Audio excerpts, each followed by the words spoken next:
प्रिय विद्यार्थियों, नमस्कार। मैं अनिल कुमार यादव, सहायक आचार्य राजनीति विज्ञान, राज्य की कन्या महाविद्यालय बहरोड। विद्यार्थियों, यूट्यूब चैनल के इस वीडियो में आपका हार्दिक स्वागत और अभिनंदन। विद्यार्थियों, जैसा कि पिछले वीडियो में हमने उत्तर व्यवहारवाद की मान्यताओं और विशेषताओं पर चर्चा की थी, आज के इस वीडियो में हम शक्ति की अवधारणा और इसकी विशेषताओं पर चर्चा करेंगे।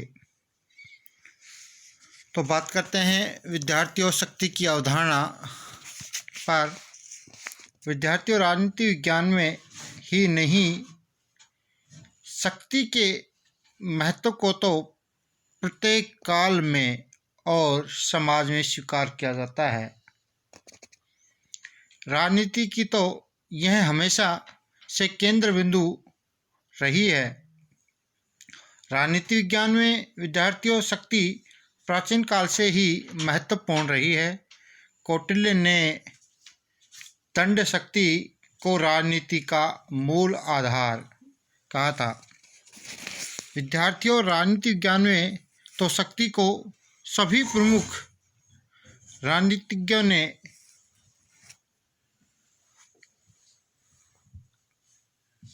माना है। मध्ययुगीन विचारक मैकियावेली ने शक्ति शब्द को सर्वाधिक महत्व दिया है। राजनीति विज्ञान का वर्तमान काल शक्ति केंद्रित है। आधुनिक राजनीतिक विचारक राजनीति विज्ञान को शक्ति से जोड़ते हैं, जैसे डेविड स्टर्न, लासवेल, कैटलिन, मार्गेंथो आदि विचारकों ने राजनीति विज्ञान को शक्ति का अध्ययन माना है। विद्यार्थियों, इस प्रकार शक्ति की अवधारणा को समझने के लिए विद्यार्थियों अलग अलग विचारकों ने अलग प्रकार से इसका प्रयोग किया है। जैसे रॉबर्ट डहेल एवं लॉसवेल ने इसे शक्ति को एक प्रक्रिया के रूप में प्रयोग किया है। इसी तरह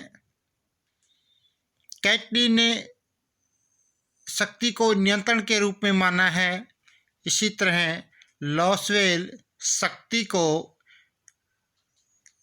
साझेदारी के रूप में प्रयोग करता है।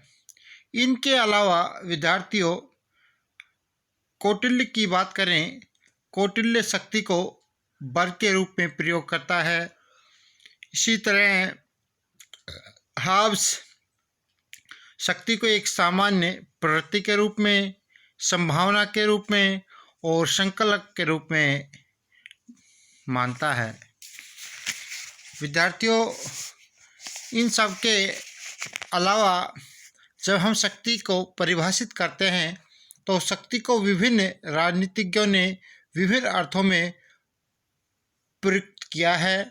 कुछ विचारकों द्वारा शक्ति को जीवन की एक मूल आवश्यकता बताया गया है, तो कुछ ने इसे नैतिक, कानूनी, राजनीतिक धारणा के रूप में स्वीकार किया है। विद्यार्थियों, शक्ति के अर्थ को जानने के लिए सर्वप्रथम कुछ विद्वानों ने इस विषय में अपने विचार व्यक्त किए हैं। जैसे कैटलिन के अनुसार शक्ति नियंत्रण का एक तरीका है। कैटलिन का कहना है कि शक्ति नियंत्रण का एक तरीका है। इसी तरह पिफनर ने माना है शक्ति आदेश की क्षमता है, अर्थात आदेश देने की क्षमता है। इसी तरह विद्यार्थियों, कार्ल जे फ्रेडरिक ने अपने शब्दों में शक्ति को परिभाषित करते हुए शक्ति एक प्रकार का मानवीय संबंध है, अर्थात कार्ल जे फ्रेडरिक शक्ति को एक प्रकार का मानवीय संबंध बताता है। इसी तरह विद्यार्थियों, बर्ट्रैंड रसेल के मतानुसार शक्ति इच्छित प्रभावों की उपज है। और इसी तरह रॉबर्ट बायस्टैड के अनुसार शक्ति बल प्रयोग की योग्यता है, न कि उसका वास्तविक प्रयोग। तो रॉबर्ट बायस्टैड के अनुसार शक्ति की परिभाषा सबसे महत्व रखती है। उन्होंने कहा है कि शक्ति बल प्रयोग की योग्यता है, न कि उसका वास्तविक प्रयोग। इन परिभाषाओं के आधार पर विद्यार्थियों, शक्ति के लिए कहा जा सकता है कि जिस सामर्थ्य से व्यक्ति दूसरों से अपनी इच्छा मनवाता है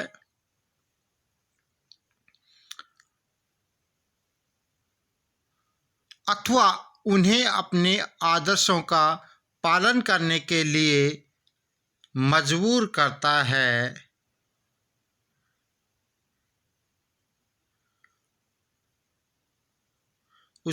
उसे सामर्थ्य कहा जाता है। लासवेल ने बड़े सरल शब्दों में शक्ति का अर्थ बताते हुए कहा है कि महत्वपूर्ण निर्णयों में हिस्सा लेना शक्ति है। इस प्रकार स्पष्ट है कि शक्ति को किसी एक रूप में प्रयुक्त नहीं किया जा सकता। विद्यार्थियों, अब हम बात करें शक्ति की आवश्यक शर्तों पर। तो विद्यार्थियों, शक्ति की आवश्यक शर्तें निम्नलिखित हैं। सबसे पहली शर्त है विद्यार्थियों, अनुयायियों की आवश्यकता। दूसरा है अन्य शक्तियों की आवश्यकता। और तीसरा है औचित्य की आवश्यकता, शक्ति का औचित्य होना आवश्यक है।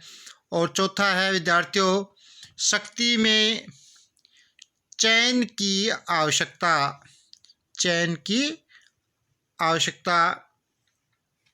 तो विद्यार्थियों, इस प्रकार शक्ति की 4 आवश्यक शर्त यहाँ पर बताई गई है, जिसमें हम आपको पहले बता चुके हैं कि अनुयायियों की आवश्यकता होती है शक्ति के लिए, अन्य शक्तियों की आवश्यकता होती है शक्ति के लिए, औचित्य की आवश्यकता होती है शक्ति के लिए, और शक्ति में चयन की आवश्यकता होती है। अब विद्यार्थियों, हम शक्ति की प्रकृति या विशेषताओं पर चर्चा करें। तो विद्यार्थियों, शक्ति की प्रकृति अथवा विशेषताओं को निम्न बिंदुओं में हम स्पष्ट कर सकते हैं। नंबर 1, शक्ति संबंधात्मक है, रिलेशनशिप के अंतर्गत कहें, अर्थात शक्ति लोगों या उनके समूहों के बीच एक संबंध है। यह शक्ति संबंध आदेश देने या आदेश मानने, प्रभुत्व तथा अधीनस्थ शासकों और शासितों के रूप में पाई जाती है। नंबर 2 दूसरी विशेषता है विद्यार्थियों, शक्ति पारस्परिक होती है।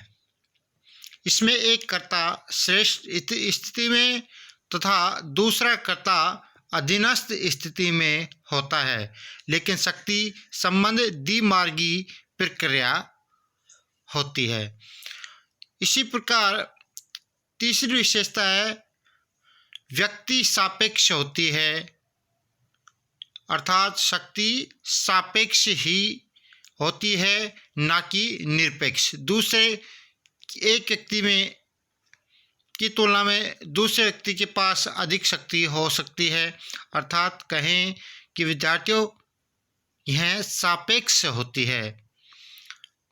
नंबर 4 विशेषता है विद्यार्थियों वास्तविक शक्ति और संभावित शक्ति। तो विद्यार्थियों वास्तविक शक्ति के अंतर्गत वह शक्ति आती है जिसमें शक्तिधारी द्वारा एक स्थिति में वास्तविक में प्रयोग किया जा रहा है, वह वास्तविक शक्ति है।